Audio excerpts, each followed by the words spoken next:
Assalamualaikum warahmatullahi wabarakatuh. Masih bersama dengan Pak Miftah belajar tematik kelas 4. Bagaimana teman-teman kabarnya hari ini? Semoga kita semua dalam keadaan sehat dan masih tetap semangat untuk mengikuti pembelajaran kali ini. Untuk itu, sebelum memulai pembelajaran, marilah kita berdoa terlebih dahulu agar pembelajaran kita kali ini dapat berjalan lancar dan mudah untuk difahami. Untuk itu, teman-teman sekalian, siapkan alat tulisnya, buku tulisnya, serta buku paketnya untuk pelajaran kali ini.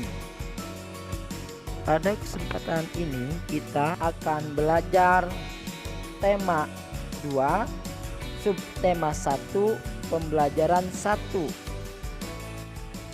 Adapun muatan pelajaran kita kali ini yaitu bahasa Indonesia, IPA dan IPS. Tujuan pembelajaran kita ini yaitu mampu mengidentifikasi informasi dari teks yang diamati. 2. Mampu menjelaskan manfaat matahari dalam kehidupan. 3. Mencatat pertumbuhan tumbuhan melalui pengamatan. 4. Menemukan keterkaitan antara tumbuhan dan sinar matahari sebagai sumber energi. 5. Menjelaskan pemanfaatan sumber daya alam di daerah sekitar. Materi kita kali ini yaitu tentang sumber energi. Sumber energi yang terbesar di bumi yaitu matahari. Apa sih energi itu? Energi adalah kemampuan untuk melakukan sebuah usaha atau tindakan. Sebagai contoh, kita akan merasa lelah dan kehabisan energi ketika terus-menerus berlari tanpa istirahat. Agar kita mampu berlari kembali, maka kita harus istirahat dan makan.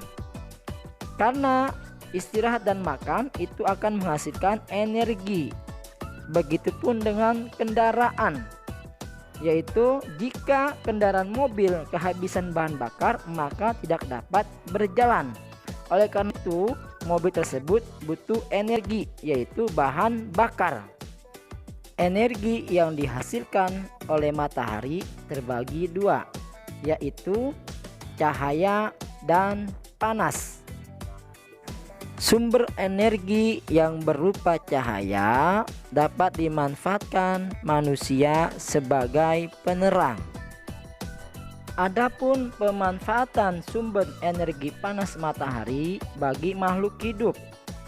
Yang pertama, oleh manusia digunakan untuk menjemur pakaian, menjemur ikan asin, menjemur garam, serta menjemur kasur ataupun bantal.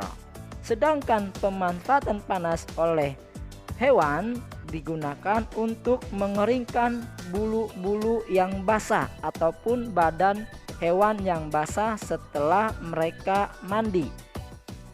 Pemanfaatan energi matahari bagi tumbuhan yaitu untuk fotosintesis.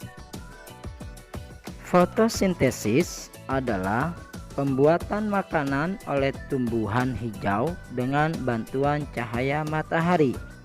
Adapun syarat dari fotosintesis yaitu 1. Cahaya matahari, 2.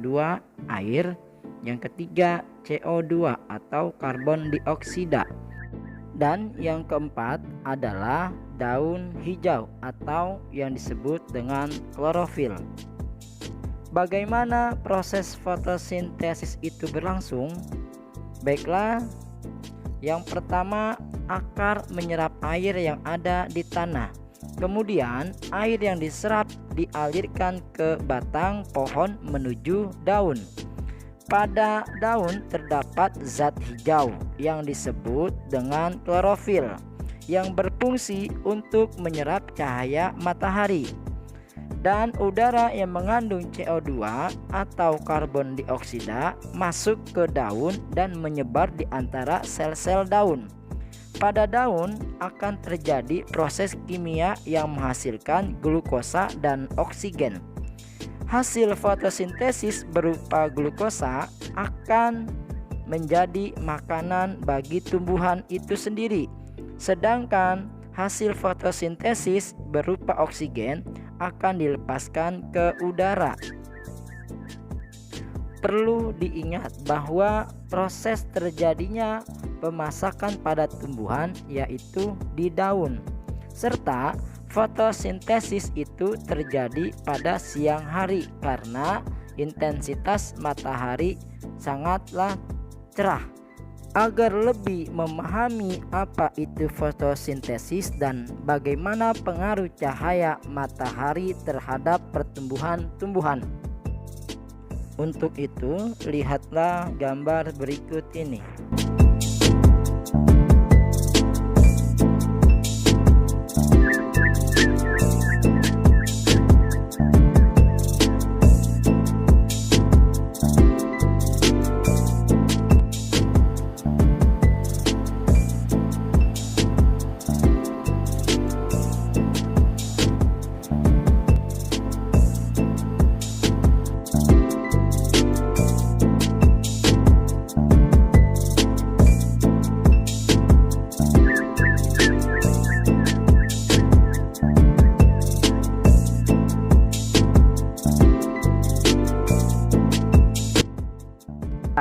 Lakukanlah proyek tanaman pada halaman 11. Kemudian hasilnya kalian tulis pada halaman 12 dan 13. Diamati dan dicermati dan kalian tulis setiap perkembangan dari hari ke-1, ke-2, ke-3 sampai hari ke-7 pada halaman 12 dan 13. Salah satu manfaat sumber energi matahari yang dirasakan langsung yaitu oleh petani garam. Untuk lebih memahami bagaimana proses pembuatan garam, bagaimana proses pemanfaatan matahari bagi petani garam, untuk itu kalian lakukanlah amati pada halaman 6 tentang gambar bagaimana proses terjadinya garam ataupun pembuatan garam. Kemudian dari pengamatan kalian pada 4 gambar tersebut, kamu tuliskan pada halaman 7, yaitu berupa sebuah gagasan pokok pada tiap gambarnya. Tugas selanjutnya yaitu tuliskan apa saja manfaat sumber energi matahari bagi kehidupan sehari-hari. Ditulis pada halaman 7. Sumber energi dapat dibedakan menjadi 2 jenis, yaitu yang pertama sumber energi yang terbarukan dan yang kedua sumber energi yang tidak terbarukan. Sumber energi yang terbarukan yaitu sumber energi yang dapat diperbaharui atau diolah menjadi energi tanpa perlu khawatir habis. Berikut ini contoh dari sumber energi yang terbarukan. Yang pertama yaitu energi matahari. Energi matahari merupakan sumber energi terbesar yang ada di bumi dan dimanfaatkan oleh manusia sebagai pembangkit listrik atau biasa disebut dengan PLTS, pembangkit listrik tenaga surya. Kemudian yang kedua yaitu energi panas bumi. Energi panas bumi ini terdapat di gunung berapi yang aktif, kemudian dimanfaatkan oleh manusia sebagai sumber energi listrik. Dan yang ketiga adalah energi angin. Ternyata energi angin dapat dimanfaatkan oleh manusia sebagai sumber energi listrik, di mana pemanfaatan angin ini dilakukan dengan menggunakan kincir angin yang dihubungkan dengan generator atau turbin untuk menghasilkan energi listrik. Dan yang keempat adalah energi biomasa. Energi biomasa yaitu sumber energi yang berasal dari bahan biologis seperti tumbuhan dan hewan. Salah satu bentuk energi biomasa yang dapat kita temui yaitu biogas, di mana pengolahan limbah organik agar dihasilkan gas metana yang dapat digunakan sebagai bahan bakar. Dan yang terakhir yaitu kelima, energi air.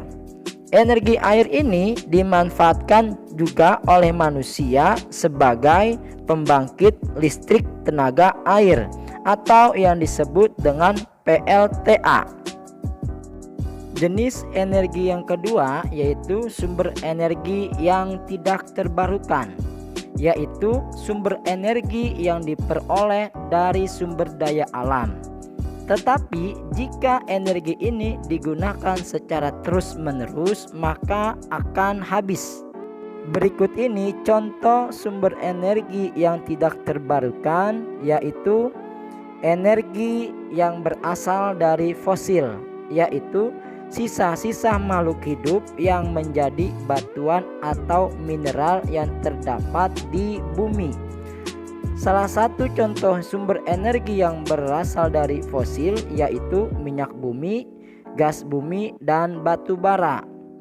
Yang kedua yaitu energi yang berasal dari mineral alam, yaitu zat kimia yang berbentuk padat dan memiliki kristal, yang disebut juga dengan mineral alam. Kemudian mineral alam dimanfaatkan sebagai sumber energi yang diolah seperti uranium yang menghasilkan energi nuklir. Kemudian energi nuklir tersebut dapat diolah menjadi pembangkit listrik atau yang disebut dengan PLTN, pembangkit listrik tenaga nuklir. Itulah materi yang dapat Pak Miftah sampaikan. Semoga apa yang Pak Miftah sampaikan mudah dipahami dan bermanfaat. Akhirul kalam, wassalamualaikum warahmatullahi wabarakatuh.